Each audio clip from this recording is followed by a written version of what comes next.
শীতের সিজন কার কার ভাল লাগে রে ভাই? আমার তো খুবই বিরক্ত লাগে। আমার মতো বিরক্ত লাগার কারণ প্রত্যেক মা অথবা মেয়েরই হয়তো বা আছে। কারণ সকাল সকাল উঠে নাস্তা বানানোর যে প্যারাটা, এটা একেবারে নেওয়াই যায় না। হ্যালো এভরিওয়ান, আসসালামু আলাইকুম, ওয়েলকাম টু স্মৃতিস ডায়েরি। তো নতুনভাবে রোজকার মতো আর একটা দিনের সূচনা হলো, নতুনভাবে নতুন সকাল, নতুন কাজ করার সূচনা। অন্যান্য সময় ঘুম থেকে যা ওঠা যায়, শীতের দিনে ঘুম থেকে একেবারে উঠতেই ইচ্ছা করে না। তো যাই হোক, যাদের মাথায় দায়িত্ব আছে তাদের তো ঘুম থেকে উঠতেই হবে। তো আরামের ঘুমকে হারাম করে দিয়ে সকালবেলা উঠে গেলাম। তো প্রত্যেকটা গৃহিণী মেয়েদের মতো আমারও শুরু হয় সকালবেলা রান্নাঘর থেকেই। তো এই তো রান্নাঘরে আজকে প্রথমে ইনডোর প্ল্যান্টগুলোতে কিছু পানি দিয়ে নিলাম, কারণ ইনডোর প্ল্যান্টগুলোতে অনেকদিন হলো পানি দেওয়া হয়নি, তাই ভাবলাম সকাল সকাল গাছগুলোতে একটু পানি দিয়ে নিই। তো একটু হ্যাঙ্গারটাও ঝুলিয়ে দিলাম। ইনডোর প্ল্যান্ট হিসেবে মানি প্ল্যান্ট কিন্তু বেস্ট, কারণ এতে খুব একটা যত্ন লাগে না, বাস একটু পানি দিলেই হয়।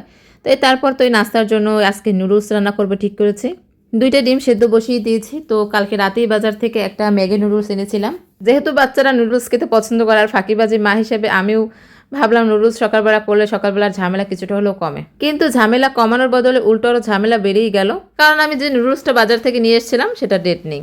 অগত্যা কি আর করার, ডেট ফোর নুডলস তার বাচ্চাদের খাওয়ানো যাবে না। এদিকে পাস্তাও ছিল না বাসায়, তো বাসায় ছিল স্টিক নুডলস। তো ভাবলাম আজকে স্টিক নুডলস দিয়ে কাজটা চালিয়ে নিই। আসলে এটা হচ্ছে সচেতনতা। আমি যথেষ্ট সচেতনতা অবলম্বন করি সবসময়, কিন্তু মাঝে মাঝে কেমন যেন ভুল হয়ে যায়, নিজেই বুঝতে পারি না।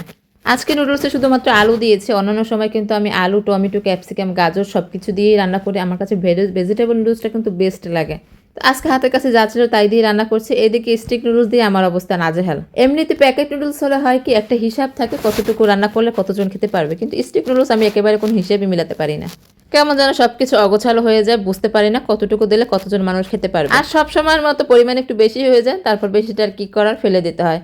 তো এই তো আমার স্টিক নুডলস সেদ্ধ করা হয়ে গেছে, আমি এবার এটা ছেঁকে নিচ্ছি। অনেকের আবার নুডলসের ভিতর ডিম সেদ্ধ দিতে দেখে একেবারে অ্যালার্জি হতে পারে। তো আপনাদের অ্যালার্জি হলে আমার কিছুই করার নাই ভাই। আমি যেহেতু একটা ব্যস্ত গৃহিণী মানুষ, আমার বাচ্চা আছে, তো আমার সবকিছু কাজ একটু ঝটপট করতে হয়। তো সেজন্য আমি প্রথমে পরিষ্কার পানিতে ভালো করে ডিমটা ধুয়ে তারপরে সেদ্ধ বসিয়েছিলাম। তারপরে একসাথে নুডলস দিয়ে দিয়েছি, মানে একসাথে 2 কাজ হয়ে গেছে, একই ঢিলে 2 পাখি মারার মতো।